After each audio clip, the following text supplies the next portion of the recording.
Mwiriwe neza.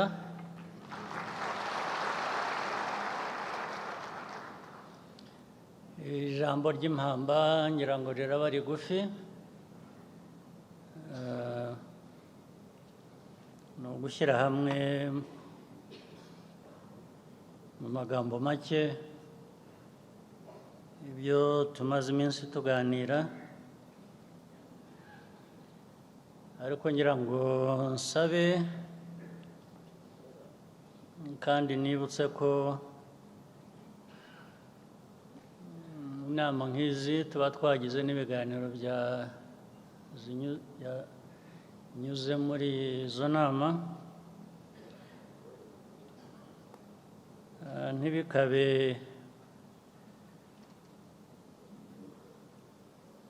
byo guhora dusubiramo gusa bimwe bitabona ikibivamo, bikaba umugenzo gusa tukajya tuza tukavuga ibibazo, tugatanga ibisubizo, tukaganira ibintu byinshi, ariko umwaka washira twagaruka tugasanga ni nka kwa kundi.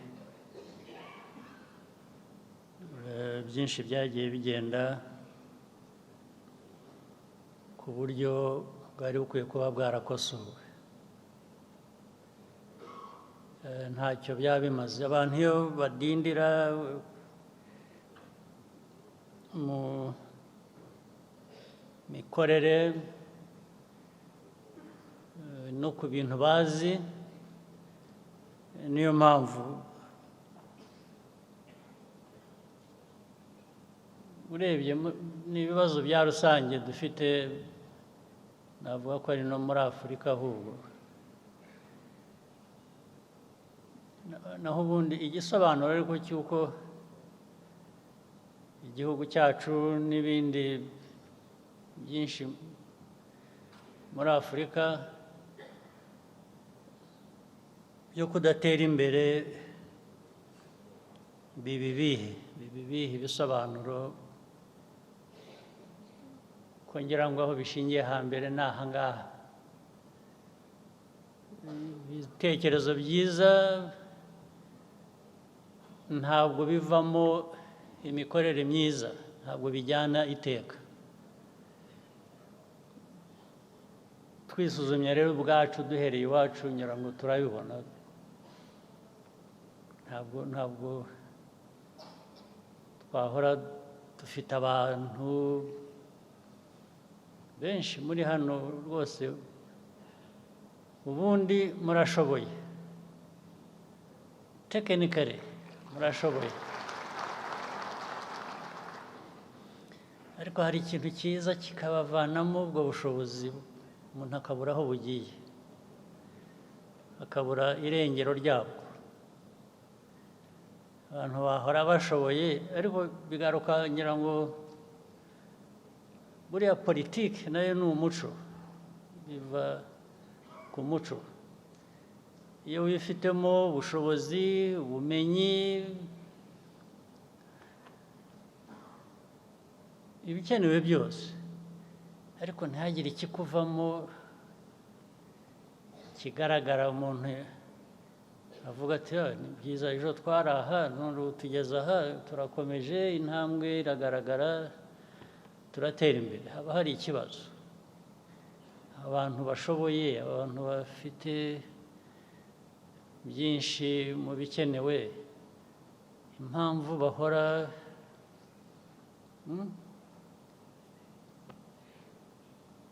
badatera imbere.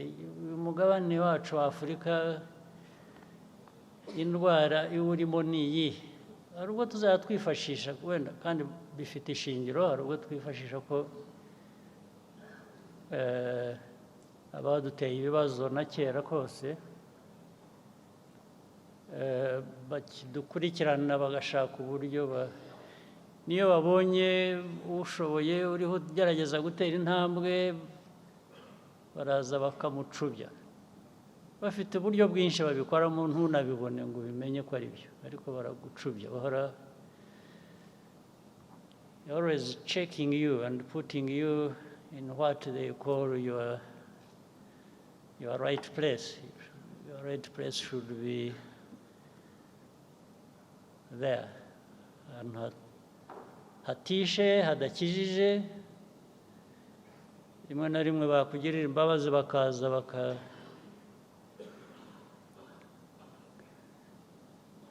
bakakugirira impuhwe bakakuzamuraho gato ntupfe ntukire ugahora uri mu bitaro ukavamo ugasindagira bakakureka ugasindagira aho wajya kwegura umutwe bakagusubiza mu bitaro. Niko Afurika ibaye rwose. Urebe hirya no hino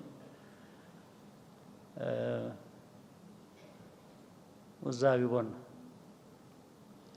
Ariko nubwo ariko bibaye, abo ngabo wabashyiraho urubanza, bavuga uko bameze, wagira ute, ariko kuzi ko bitazahinduka cyangwa bidahinduka, ubyemerera iki? We washyizeho uburyo bwawe ukoreraho ukagera ku cyo ushaka. Icyo tubuza ni iki? Tuzahora amateka yabaye, tujya mu igihe cya slave trade, tukavamo tukajya mu colonial times. We can't keep referring to that as our problem. That is so. How about now? What is it now that prevents us doing what we ought to? Ni iki mwe rwose mutahanye iki mu mutwe iyo mwibaza ibyo? Ariko mwabyumvise, mwabibonye. Iyo uraho dusubiramo ibintu inzego zashyizweho zishinzwe kugira gutya gufasha ariko ntizibikora. Umwana agahaguruka, umukobwa hariya wahagurutse ati sinzi aho kujya cyangwa ndahajya, bakambwira ngo ningire ntya. Erega ibyo ni ukuri baraturindagije nyine, natwe turemera turarindagira. Ubu turindindagiza ni ukwirirwa kandi twifitemo ubushobozi da. Twifitemo ubushobozi, ibintu byose turabyumva, ibibazo inkomoko zabyo turazizi, inkomoko turazizi, ibibazo turabizi, ndetse n'ibisubizo. Ariko hagati aho tukarindagira, tukirindagiza. Ejo bakubaza ikibazo kikaba amateka, kikaba abantu baza bakakugirira nabi cyangwa bakakugira bati wemerera ikizi. Umuntu aragusanga mu rugo rwawe, mu burenganzira bwawe, akakurindagiza ukemera, warangiza uwakurindagije wibwira ko ari we kibazo. Ikibazo ni wowe wemera kurindagira.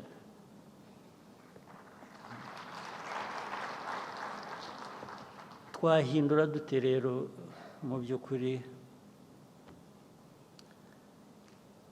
imico yacu, ingendo yacu, ingiro yacu, byose ko tubizi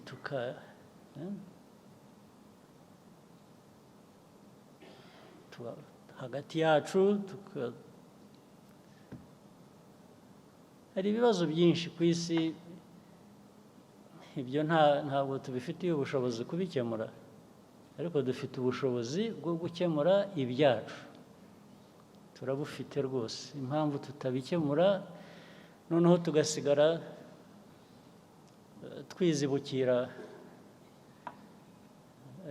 ayo macumu badutera bagira ngo baducubye, cyangwa natwe tukayabatera mbese.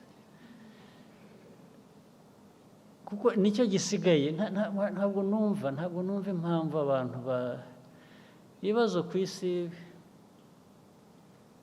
Cyakora Eh, Imana abantu bakunze kuvuga ni iki, abandi bajyaho bakayikoresha kuyobya uburari no kuyobya abantu. Imana yizi kuringaniza. Iyo usigaye ureba ibibazo tumazemo imyaka n'iki baradusobanura abantu ntibatwumve, wajya kubona ukabona n'aba bandi batatwumva nabo ibyo bibazo byabagezeho. Urebye ku isi hose, isi ifite ibibazo,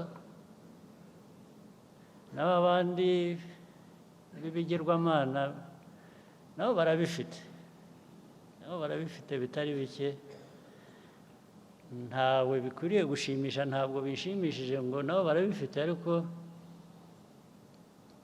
biramfasha kubibutsa ngo ariko n'ibyo mugira n'abandi,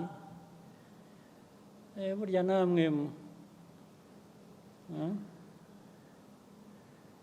ujya gusenya ahandi, wagaruka iwawe ugasanga nawe bahasenye. Ubu nibyo bisigaye biriho.